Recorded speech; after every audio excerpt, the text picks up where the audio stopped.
She wasn't there. I think we all believe that. Oh, you? It does raise. I don't know. It's not easy to raise. So I guess yeah.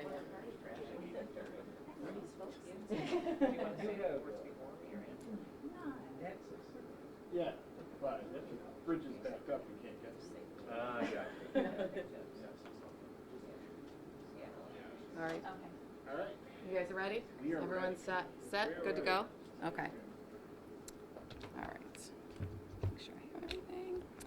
So welcome to NITTEC. So for those of you who aren't familiar with NITTEC, we are a coalition of binational agencies and authorities, municipalities, and entities for Western New York and Southern Ontario. Our goal is to improve regional and international transportation mobility, promote economic competitiveness, minimize adverse environmental effects, all related to the regional transportation network throughout this region. One of the key goals what we do here in the region is we coordinate the management of operations. We work with all the various agencies throughout the region to help improve traffic. What do I mean by that? Well, we're constantly monitoring the highway cameras. There's about 160 highway cameras throughout the region that we're monitoring 24/7. We're also operating all the various overhead message signs that you're seeing throughout the region. They have messages on them. We started that on Wednesday, March 27th, making sure the public's aware that the solar eclipse is coming on Monday, April 8th. If you're not familiar with that, hopefully by now everyone knows the eclipse is happening. So I have various members of our agencies here today to talk and give some tips as well, but just want to talk a little bit about NITTEC. Like I said, we're here 24/7, we're monitoring, we're in direct communications with all the various agencies. We will be throughout this event. We're going to be changing message signs as we need to, as conditions change. I know they're anticipating an influx of traffic in this region. I know I've heard numbers anywhere from 500,000 to 1 million people coming to this region. A lot of it is unknown, dependent on the weather, dependent on where people want to go on that path of totality. So we are planning to make sure the region is prepared for this traffic. We have various intelligent transportation systems we use in this center. One is an advanced traffic management system. That's where we actually put all those message signs up. It's not something that we have to go to each sign. We have various plans in place to enact those pretty quickly. They go up very fast. Like I said, there's 40 overhead signs throughout the region, and there's about 60 portable ones specifically being used for the solar eclipse to get the messaging out to the public. A lot of those are geared around areas where we know there's going to be an influx of traffic due to various events that are happening throughout the region, whether it's the Outer Harbor, whether it's Niagara Falls.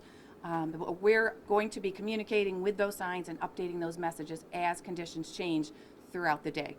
Influx of traffic is anticipated to start coming Friday, Saturday, Sunday, Monday, leading up to the eclipse, but it's after everybody trying to leave at the same time. So a lot of the messaging has been, stay where you are, enjoy the activities, leave late, so you're kind of avoiding some of that traffic that we anticipate seeing. One of the things that is available to the traveling public, and I want to make sure everyone's aware of this, is NITTEC does have a website where all that traffic real-time information is available on the website, also a mobile app. All of our camera images are streaming on the website and app as well, so people can get an idea, take a look at those highway cameras and see what's going on. They're not recorded, but they are available live streaming on our website. So if you don't have the NITTEC app now, please go ahead and download it so you have it ready to go. Take a look at the cameras, what information's on there, so you know how to navigate that. Obviously don't do it while you're driving, but again, giving you the information as we get it. We'll be updating the information on our website. I know what I've heard, one of the things trying to encourage people to be patient. Keep in mind that it's not just local people that are traveling in and throughout this region during this eclipse. It's a lot of out-of-town people not familiar with the roadways. They're relying on GPS and devices like that. So, I want people to pay attention to that. And also, if you know alternate routes to the various destinations to and from where you're going, you might want to consider in advance knowing what those alternate routes are.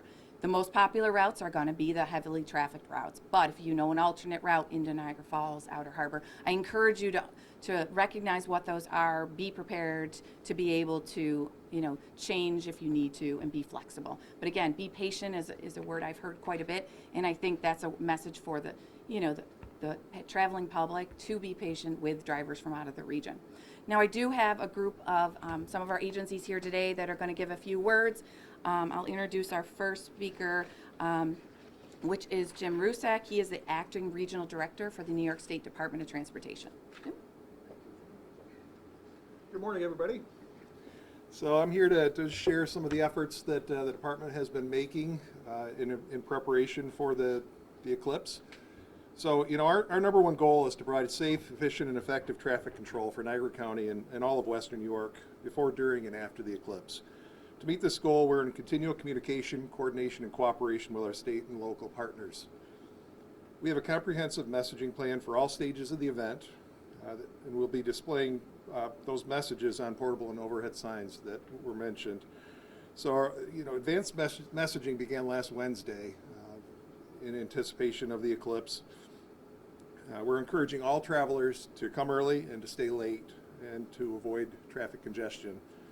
The department's Regional Operations Center will activate Monday morning in advance of the eclipse and will also be staffed by New York State Police and Parks to ensure seamless communication and to allow us to monitor and react in real time to traffic or incidents using cameras and drones. All traffic plans have contingencies, so we can react quickly and implement those contingencies to adapt to any given situation. Our crews are going to be held over as necessary to provide quick response and deliver any necessary resources. Our signal crews will also be staged all throughout Western New York to manage and provide quick response to our 960-plus traffic signals. We've got help trucks that will be staged throughout the area beginning at 7 a.m. on Monday. These trucks enhance our ability to respond by providing advanced warning. They move disabled vehicles. They can provide fuel, change tires, anything that's needed to help with that quick clearance. We've also got tow trucks that will be staged throughout the area for both the Buffalo and Niagara region. So those trucks will be there also to enhance quick clearance. And to close, we encourage all travelers to have extra patience on April 8th, to arrive early and to stay late so that everyone can enjoy this truly unique experience. Thank you. Good morning.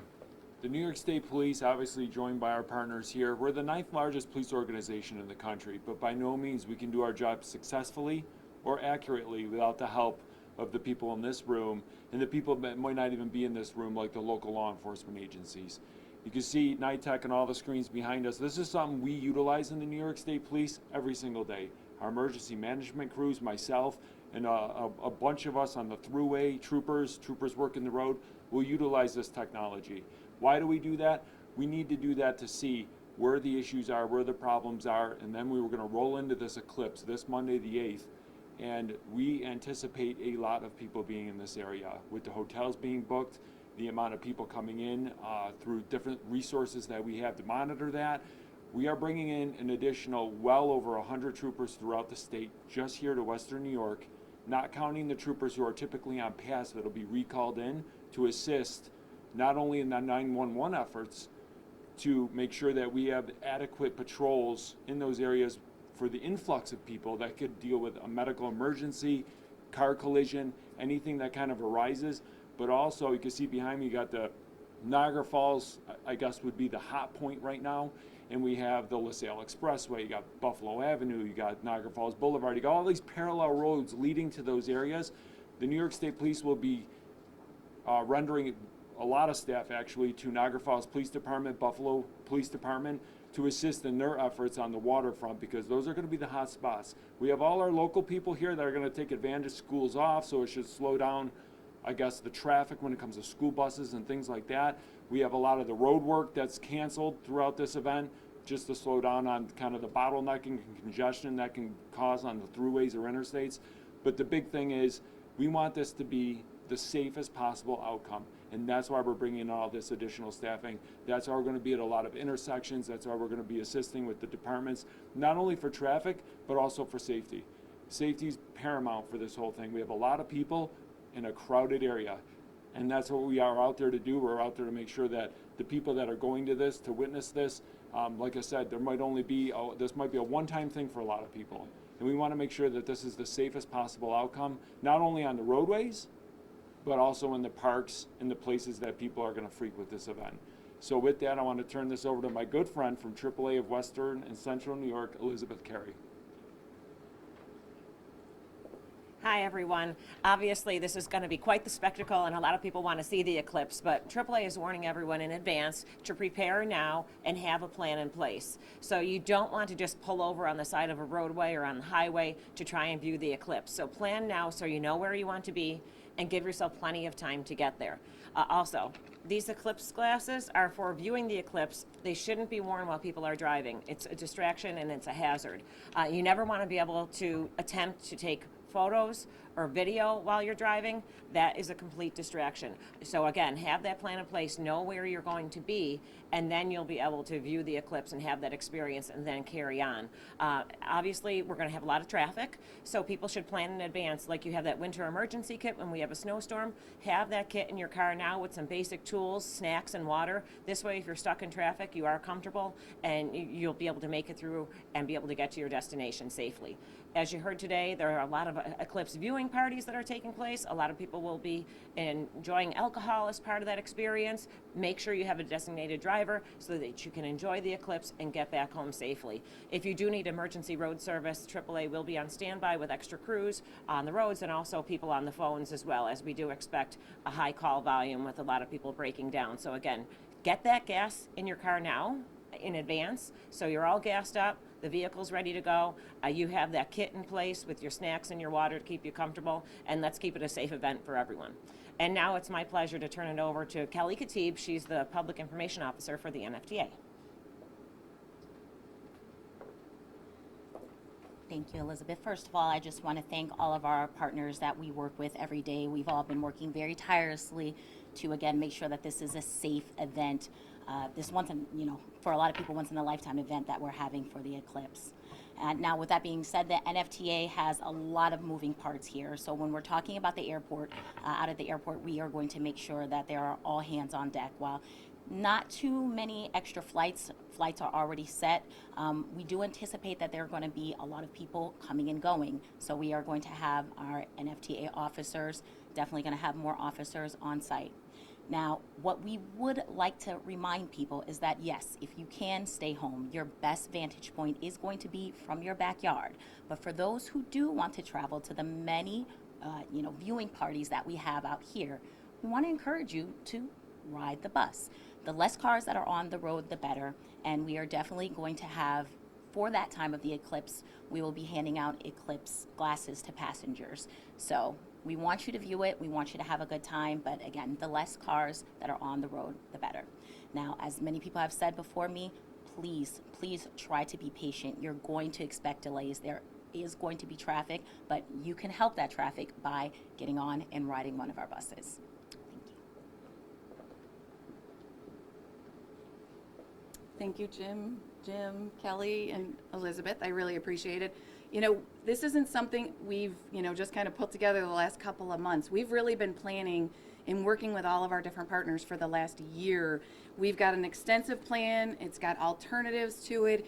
Really, it encompasses a little bit of everything that, the region has going on, each of the partners, the different resources. Like I said, the agencies are really, it's kind of all hands on deck, helping out however we can, working collectively together. That is something we do in this region. It is very unique.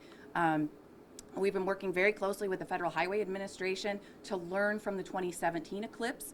When that passed through different areas, how did they handle traffic? What did they see? I mean, some areas we're seeing 5 to 12 hours of delay.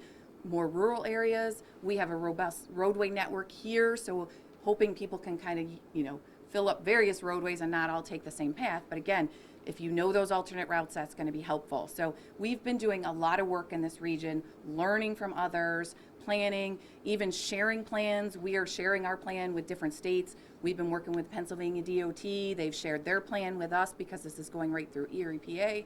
Vermont as well. We've been working with those partners as well. So again, it's a lot of collaboration throughout this region and even across the country because this is hitting the most population that compared to the last eclipse. So again, I appreciate everyone's time. Again, go to the NITTEC website. It's nittec.org, nittec.org. You can get, we did create a resource page for the eclipse. We have linked various agencies' pages there. The NFTA has a special page for the bus routes. The weather, National Weather Service has a page with the weather information. They're doing daily reports now and sharing that information. So a lot of that is on our homepage. You can see total eclipse resources. Go there. There's a lot of different things that we've put there to help the agencies and the traveling public get the information they need. And again, it's just trying to be prepared is, you know, it's kind of like a snowstorm, but we all know when this is exactly happening and when people are anticipated to leave. So again, we don't want people to get stranded, but be prepared, be patient, and again, use our website as a resource for information. Thank you. And we can take questions, so if there's any specific questions. With all these, Oh. sorry, with all these extra people that may be accessing your website or your app, I mean, can they handle another million people trying to look at it? Yes, we've actually put some additional resources in place. We've worked with our website provider. We've noticed usually during winter storms is when we have the most hits to our website. Actually, the Rainbow Bridge incident in November, we had extensive use of our webpage, and we actually had to make adjustments on the fly to increase the load of traffic coming during that event. That got a lot of national attention as well. But yeah, we put resources in place to make sure. Any of our support contracts, we use a various software packages in here to do a lot of this stuff. All of our support contractors are available to assist us if we run into any issues. They're all on standby. Don't anticipate it, but we do have them on standby if we need. Is there a plan to help prevent emergency vehicles from getting stuck in heavy traffic areas, and how that can be negotiated and how that can be prevented, I guess, too? Yes, New York State DOT has the Highway Emergency Local Patrols. Those are the help team. They will be out there assisting. I know there's a lot of ATVs coming into the region to help if they need to navigate. So I think some of that's put into place.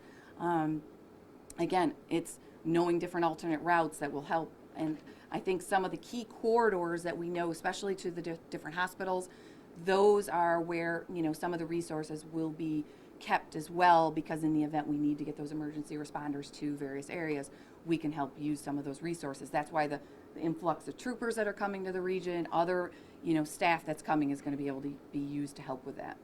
Is there going to be more ambulances and more emergency vehicles available just that day than on a normal? Yes, I believe so. There's a statewide plan that's been developed. That's the Office of Emergency Management has developed a plan, and that has looked to stage additional resources throughout the entire state. So that is something that they are working on, yes. I don't know if this is a question for Jim or Jim, but are there any plans to kind of try to mitigate the issue of people stopping on roadways to close down? I know that there's been some chatter about particularly the Skyway.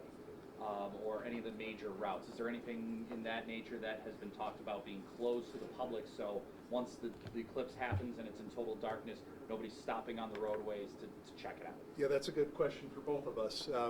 The state police is providing. The state police is providing strike teams that will be working with our crews to make sure that any stopped vehicles are shuttled along quickly. So they will be keeping all of those roads open and the shoulders clear of any stopped vehicles. The Skyway is going to be closed at 8 a.m., right? No. No. It's going to be closed at 8 a.m.? No, there are certain ramps and intersections that will be modified, but the Skyway will be open. During the entire time? Yes. Is there a list of what exits will be closed somewhere? If Jim can answer Yeah. the other part. Yep. So it's not as much about closures as it is about manning those intersections and those high, I guess, profile areas. Like a high profile area that we're going to be looking at is how do you go from the 190 to Niagara Falls. You're going to take the LaSalle Express. You're going to go over the Grand Island Bridge, the South Bridge. You're going to loop around. You're going to go on the LaSalle. That area will be heavily monitored with strike teams. Yes, there's signal lights in that area coming off Buffalo Avenue, but if we have a trooper there that could disregard the signal light and keep traffic moving, that's our objective. We're working with Niagara County Sheriff's Office. We're working with Niagara Falls Police Department and New York State Park Police in those areas. There are intersections that are definitely going to be compromised with traffic, for sure. That doesn't necessarily mean we're going to close them. We just have adapted and overcome on those intersections, supply troopers, supply the amount of manpower we need to make those kind of free-flowing as best as possible. What time do you expect, like, traffic to really pick up? I mean, this thing is at 3 o'clock, but I mean, are you expecting 6 o'clock, 7 o'clock? The actual eclipse starts at about 2, ends at about 4. 3:18 will be the total hour. So I guess if you're not in a hurry to see that, but I would imagine by noon you're going to start to see a pickup of traffic. It depends on where the hotel is. That's a transient person is staying at, to their, I'm sure they booked somewhere close to where they want to go. So that for that person, they might be able to walk, or they might be able to get there quicker. But I would imagine around noontime is where you're going to start to see the influx of people. The parks, everyone wants a good seat. It's like 4th of July, right? You don't want to show up late and get the worst seat in the house. So you're going to see people start to show up a little bit early, get their spot, get comfortable with their families, kids, or whatever the case may be. But I would definitely say noon you're going to see the pickup, probably, honestly, after they eat lunch, right? You don't want to eat 2 meals out. So you're probably going to eat lunch, go out, and you're probably going to be stuck in traffic, unfortunately, somewhere between the 3:30 to 4:30, 5 o'clock hour, depending on how quick everyone wants to get to their next destination. That's what we're looking at. I think a big message here too, I know a lot has been made of the lead up to the eclipse, but I think there's a lot also that maybe should be brought a little bit more to the light of after the eclipse. What's the message going forward with people that are hosting events or people that are going out? I mean, the message has been stay late, but I mean, how can people be encouraged to stay where they are and wait things out to maybe allow for people that need to get out, do their business, and then, things might just kind of even flow a little bit with traffic? It's going to be a little different on every situation. If you're at a state park, it's probably going to be a slow go. Even if you get in your car right away, you're going to be waiting in your car, or you're going to be waiting where your lawn seat was. Just like a normal event here, Bills and Savers, right? We've all done that. You can either wait in your car, or you can give it about 15, 20 minutes, even 40 minutes, talk to people, and then kind of snoop out a little bit quicker. But every scenario is going to be different. If you're going to an event downtown or a restaurant or something like that, it might be a little quicker. It depends on the congestion of those specific areas. Like Kelly was mentioning earlier, if you're in your backyard, or maybe you have your kids' friends over and like a localized party that's away from kind of those hot spots, your traffic probably will not be affected. If you're in the middle or on the edge of Niagara County or even Erie County in the very, very rural areas, you're probably not going to get a significant load of traffic. So, like I said, it's a little different for everyone. You just have to know when you look around, if you're shoulder to shoulder and the car parking lot's packed and you're somewhere like that, it's going to take you a little while. Pack your patience. We say arrive early, stay late, because that's kind of the concept here. There are a lot of places that people want to go that are one way in, one way out. Goat Island would be one way in, one way out. Anything on the waterfront pretty much down there is one way in, one way out. How do you deal with that? And that'll still be the same, and that's where we're going to have additional troopers work with New York State Park Police. Will be on Goat Island itself. You have Fort Niagara, which is a great viewing point up there. But again, the roads are constructed the way the roads are constructed. Eventually, those one-ways go to a signal light to merge with other sort of traffic and other sort of intersections, and that's where we're going to have additional law enforcement kind of bypassing the signal light to keep traffic moving. And that's a contingent thing on, making sure, way down on Buffalo Avenue or way down on the LaSalle Expressway, making sure the 190 is clear, making sure the Grand Island Bridge is not congested. And that's where our, service teams come in handy. If someone gets a flat tire or isn't paying attention and driving distracted, which we often unfortunately see, and they hit somebody, that's why we're trying to re-emphasize, do not drive distracted, do not drive intoxicated, make sure your car's gassed up. All of those little things could really bottleneck traffic. So just go out there, be prepared, drive adequately, drive safely. Don't look at this eclipse with your glasses on driving your car. And I say that, it sounds hilarious, it sounds like ridiculous really, but past practice is in other parts of this country that has happened. So please just monitor yourself, and it will make everyone's day a lot easier. Are there any plans to, direct traffic away from the highways from the police themselves, or are you just recommending that the people who know the area just kind of avoid that part of, the roads? Can we talk about that? I can talk about Yeah. that. Yeah, so in our plan that we've developed is some strategies that if traffic starts backing up, for instance, Niagara Scenic Parkway starts backing up and it's approaching Grand Island Bridges, there's alternatives where we'll be working closely with the strike teams that are out there to close certain areas. So right now, there's only one planned closure of a ramp. That's the Outer Harbor ramp off of Route 5 Skyway. That is planned to close at 8 a.m. That is based on past events that have been there, air shows, other events that we've learned that if you close that ramp earlier, it helps alleviate the traffic backing up onto the Skyway. So that's the one planned closure as of right now. The other, it's going to be dependent on the traffic and whether we need to toggle traffic. For instance, you're going up to Niagara Falls, Niagara Scenic Parkway is all backed up, then they're going to start diverting you to Buffalo Ave, Niagara Falls Boulevard, the other alternate routes up. So that stuff, it's going to be dependent on what the traffic is, and even leaving various areas, whether they're going to have to toggle traffic. It's not something that may stay closed the entire time. It'll be one of those situational, depending on the traffic, being able to toggle opening and closing of different areas. But right now, there's no plan to close various roadways other than the Outer Harbor ramp at 8 a.m. And is that toggling something you do here? Working closely with the different agencies. So again, we would have to change the message signs, but the agencies themselves, whether it's state police, DOT, Thruway Authority, the different agencies are then tasked to go out and close various areas if need be. So it's a group effort. It depends on the roadway and whose situation needs to close it. But again, a lot of the coordination will come through here, what we're seeing, what they're sharing with us. Like I said, it is a true collaboration with all the different agencies, Niagara County, Erie County as well.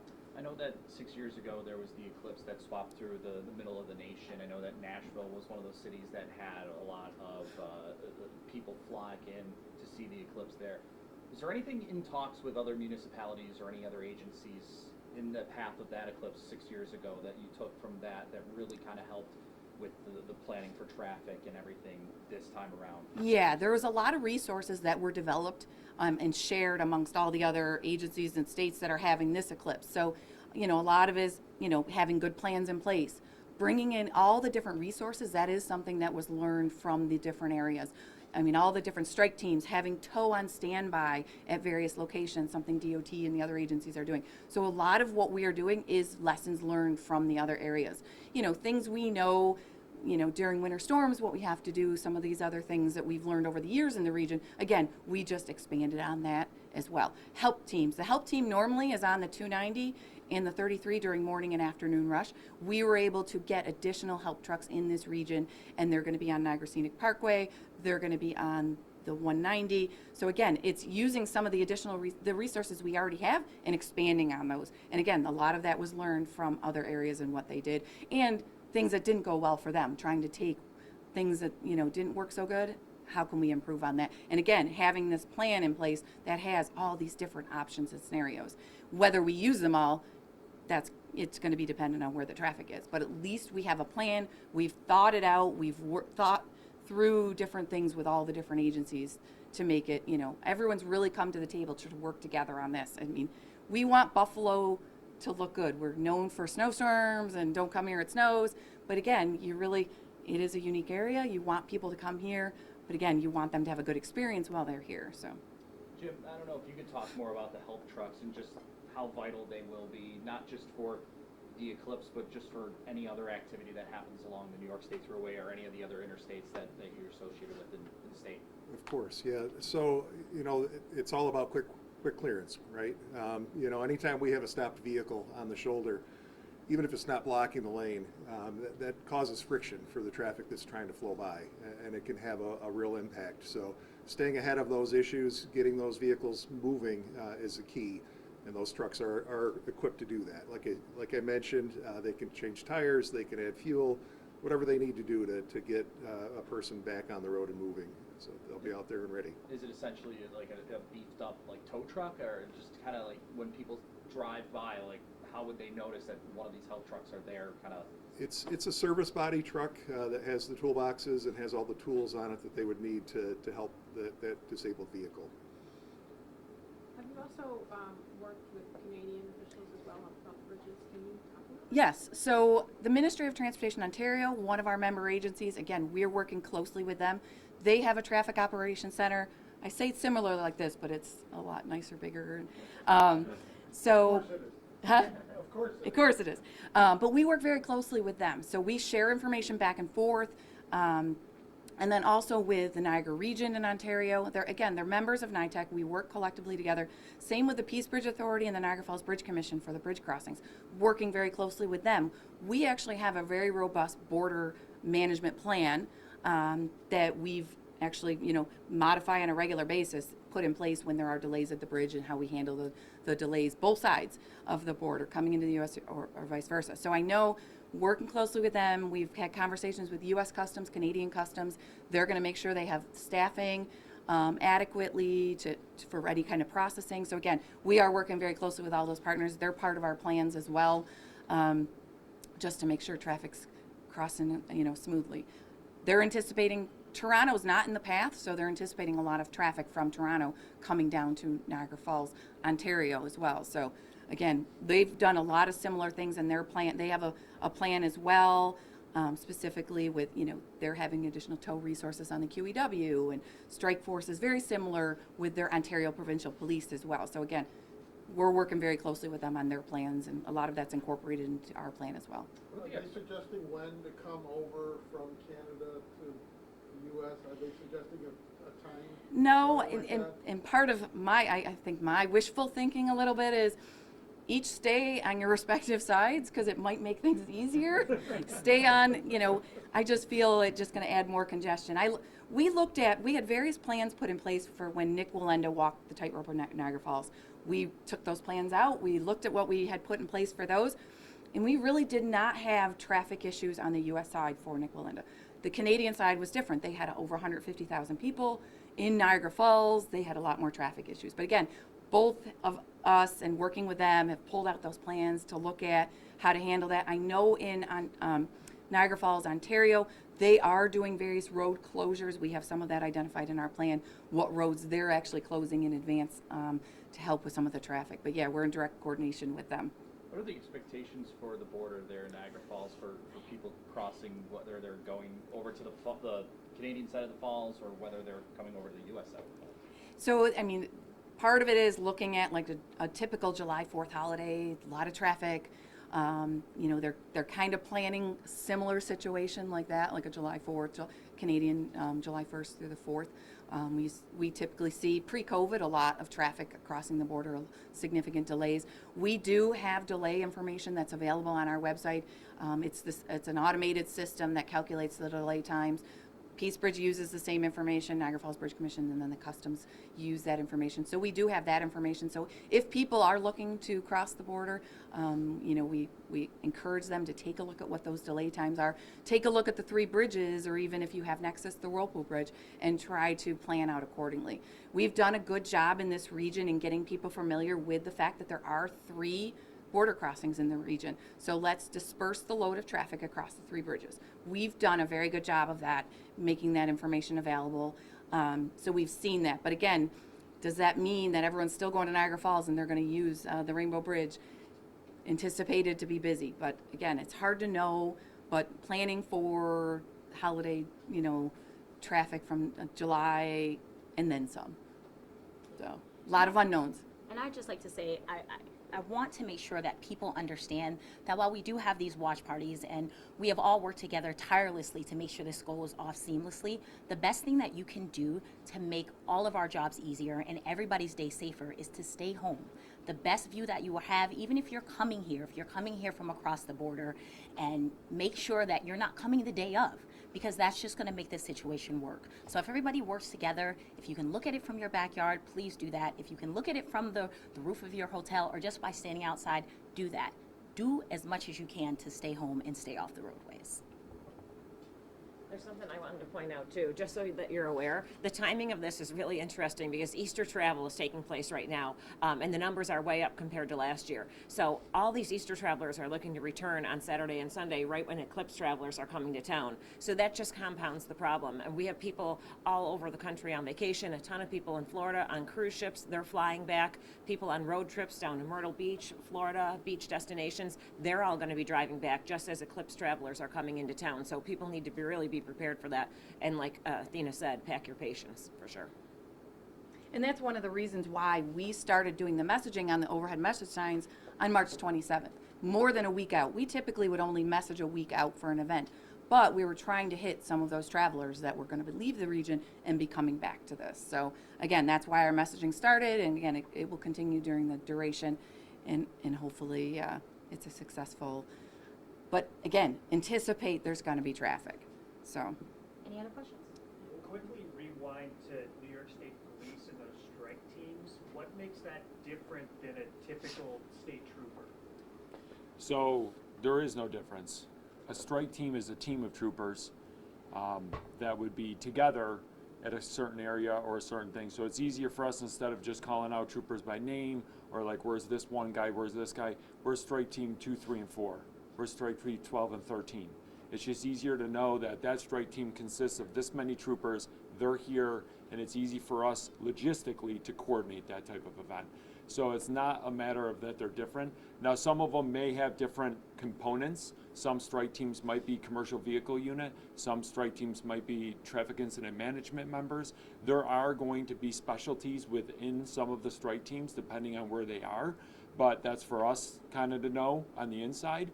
But a strike team is more or less, it's just a group of troopers that are going to be at one spot or another. It's easy for not only us but our outside helpers to kind of like look at it really quick and know like, okay, this is kind of how things pan out toward the end.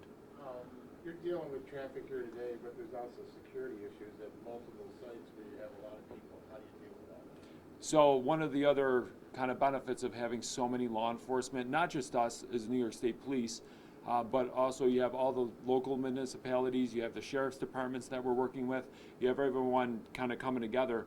A lot of businesses are closed, so we don't have to worry about that aspect of it. But also, there's going to be a lot of uniforms walking in and around these areas, not only inside those events in those areas, parks and things like that, but we're talking outside of those areas and even outside of that on the side of the roadway. So just a natural deterrent. Everyone knows if you see a uniform, typically crime isn't committed right in front of them, but that is also a deterrent. But if we have to act, we can act very quickly just from the sheer amount of law enforcement we'll have in those areas and in and around the state for that matter. Anything else? Any other questions? Okay, thank you guys. Thank you very much.